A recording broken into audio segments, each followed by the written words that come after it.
What are you? He demanded. I must know. The subject smiled. Have you forgotten so easily? The subject asked.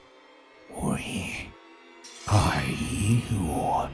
We are the madness that lurks within you all, begging to be free at every moment in your deepest animal mind.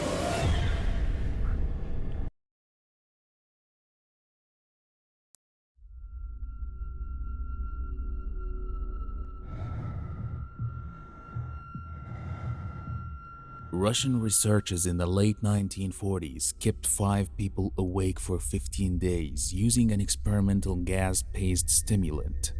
They were kept in a sealed environment to carefully monitor their oxygen intake so the gas didn't kill them, since it was toxic in high concentrations. This was before closed-circuit cameras, so they had only microphones and 5-inch thick glass porthole-sized windows into the chamber to monitor them.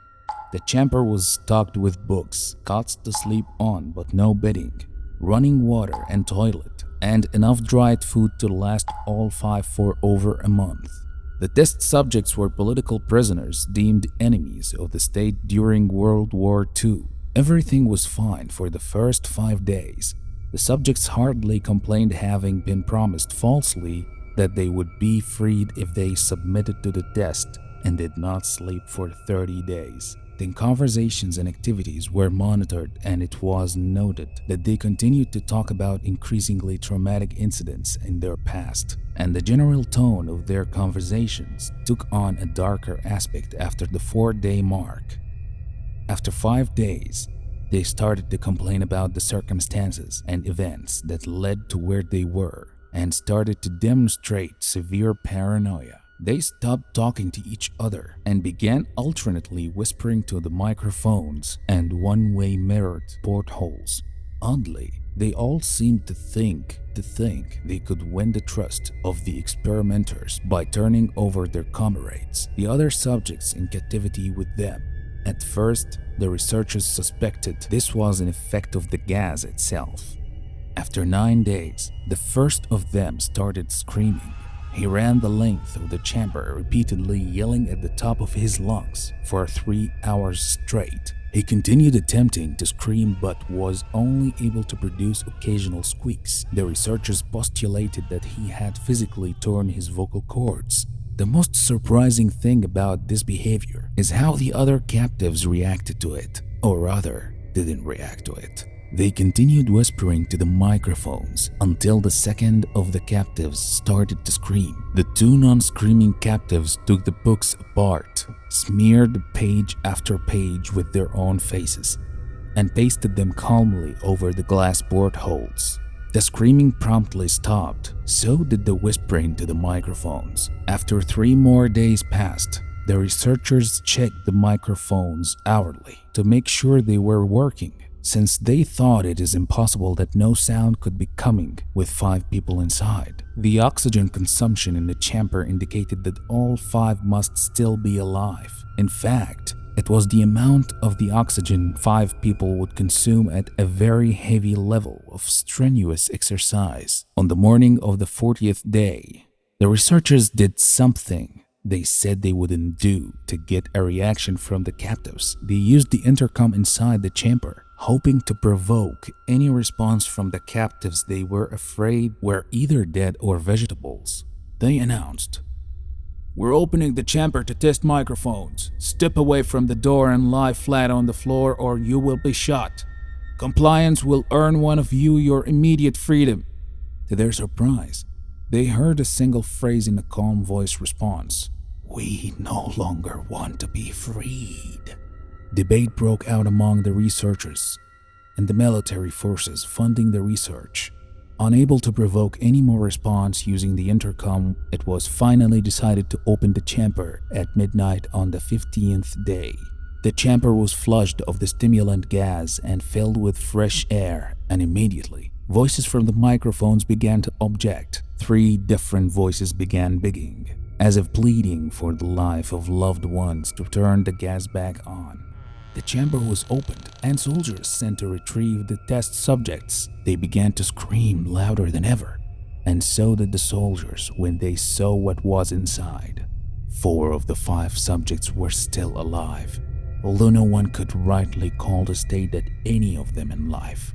The food rations past day 5 had not been so much as touched. There were chunks of the meat from the dead test subjects' thighs and chest stuffed into the drain in the center of the chamber, blocking the drain and allowing 4 inches of water to accumulate on the floor. Precisely how much of the water on the floor was actually blood was never determined. All 4 surviving test subjects also had large portions of muscle and skin torn away from their bodies. The destruction of flesh and exposed bone on their fingertips indicated that the wounds were inflicted by hand, not with teeth, as the researchers initially thought. Closer examination of the position and angles of the wounds indicated that most, if not all of them, were self-inflicted. The abdominal organs below the ribcage of all 4 test subjects had been removed, while the heart, lungs, and diaphragm remained in place. The skin on most of the muscles attached to the ribs had been ripped off, exposing the lungs through the rib cage. All the blood vessels and organs remained intact. They had been just taken out and laid on the floor, fanning out around the eviscerated but still living bodies of the subjects. The digestive tract of all 4 could be seen to be working, digesting food. It quickly became apparent that what they were digesting was their own flesh that they had ripped off and eaten over the course of days. Most of the soldiers were Russian special operatives at the facility, but still many refused to return to the chamber to remove the test subjects. They continued to scream to be left in the chamber and alternately begged and demanded that the gas be turned back on, lest they fall asleep. To everyone's surprise, the test subjects put up a fierce fight in the process of being removed from the chamber. One of the Russian soldiers died from having his throat ripped out. Another was gravely injured by having his testicles ripped off and an artery in his leg severed by one of the subject's teeth. Another 5 of the soldiers lost their lives if you count ones that committed suicide in the week following the incident. In the struggle, one of the 4 living subjects had his spleen ruptured and he bled out almost immediately. The medical researchers attempted to sedate him, but this proved impossible. He was injected with more than 10 times the human dose of a morphine derivative and still fought like a cornered animal, breaking the ribs and arm of one doctor. When heart was seen to beat for a full 2 minutes after he had bled out to the point there was more air in his vascular system than blood. He continued to scream and flail for another 3 minutes, struggling to attack anyone in reach and just repeating the word, more, over and over, weaker and weaker, until he finally fell silent. The surviving 3 test subjects were heavily restrained and moved to a medical facility, the 2 with intact vocal cords continuously begging for the gas, demanding to be kept awake. The most injured of the 3 was taken to the only surgical operating room that the facility had. In the process of preparing the subject to have his organs placed back within his body, it was found that he was effectively immune to the sedative they had given him to prepare him for the surgery. He fought furiously against his restraints. When the anesthetic gas was brought out to put him under, he managed to tear most of the way through a 4-inch wide leather strap on one wrist. Even through the weight of a 200-pound soldier holding that wrist as well, it took only a little more anesthetic than normal to put him under. And the instant his eyelids fluttered and closed, his heart stopped. In the autopsy of the test subject that died on the operating table, it was found that his blood had tripled the normal level of oxygen. His muscles that were still attached to his skeleton were badly torn, and he had broken 9 bones in his struggle not to be subdued. Most of them were from the force his own muscles had exerted on them. The second survivor had been the first of the group of 5 to start screaming. His vocal cords destroyed. He was unable to beg or object to surgery. He only reacted by shaking his head violently in disapproval. When the anesthetic gas was brought near him, he shook his head yes when someone suggested, reluctantly, They tried the surgery without anesthetic and did not react for the entire 6-hour procedure of replacing his abdominal organs and attempting to cover them with what remained of his skin. The surgeon presiding stated repeatedly that it should be medically possible for the patient to be still alive. One terrified nurse assisting the surgery stated that she had seen the patient's mouth curl into a smile several times whenever his eye met hers. When the surgery ended, the subject looked at the surgeon and began to wheeze loudly, attempting to talk while struggling, assuming this must be something of drastic importance. The surgeon had a pen and pad fetched so the patient could write his message. It was simple: keep cutting. The other 2 test subjects were given the same surgery, both without anesthetic as well, although they had to be injected with a paralytic for the duration of the operation. The surgeon found it impossible to perform the operation while the patient laughed continuously. Once paralyzed, the subjects could only follow the attending researchers with their eyes. The paralytic cleared their system in an abnormally short period of time, and they were soon trying to escape their bonds. The moment they could speak, they were again asking for the stimulant gas. The researchers tried asking why they had injured themselves, why they had ripped out their own guts, and why they wanted to be given the gas again. Only one response was given: I must remain awake. All 3 subjects' restraints were reinforced and they were placed back into the chamber awaiting determination as to what should be done with them. The researchers, facing the wrath of their military benefactors for having failed the stated goals of their project, considered euthanizing the surviving subjects. The commanding officer, an ex-KGB, instead saw potential and wanted to see what would happen if they were put back on the gas. The researchers strongly objected, but were overruled. In operation for being sealed in the chamber again, the subjects were connected to an EEG monitor and had their restraints padded for long-term confinement. To everyone's surprise, all 3 stopped struggling the moment it was let slip that they were going back on the gas. It was obvious that at this point, all 3 were putting up a great struggle to stay awake. One of the subjects that could speak was humming loudly and continuously.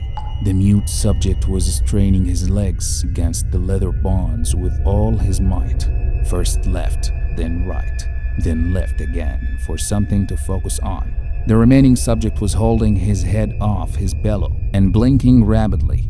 Having been the first to be wired for EEG, most of the researchers were monitoring his brain waves in surprise.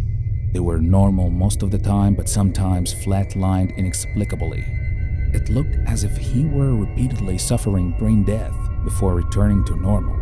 As they focused on paper scrolling out of the brainwave monitor, only one nurse saw his eyes slip shut. At the same moment his head hit the pillow, his brainwaves immediately changed to that of deep sleep, then flat-lined for the last time as his heart simultaneously stopped. The only remaining subject that could speak started screaming to be sealed in now. His brainwaves showed the same flat lines as one who had just died from falling asleep.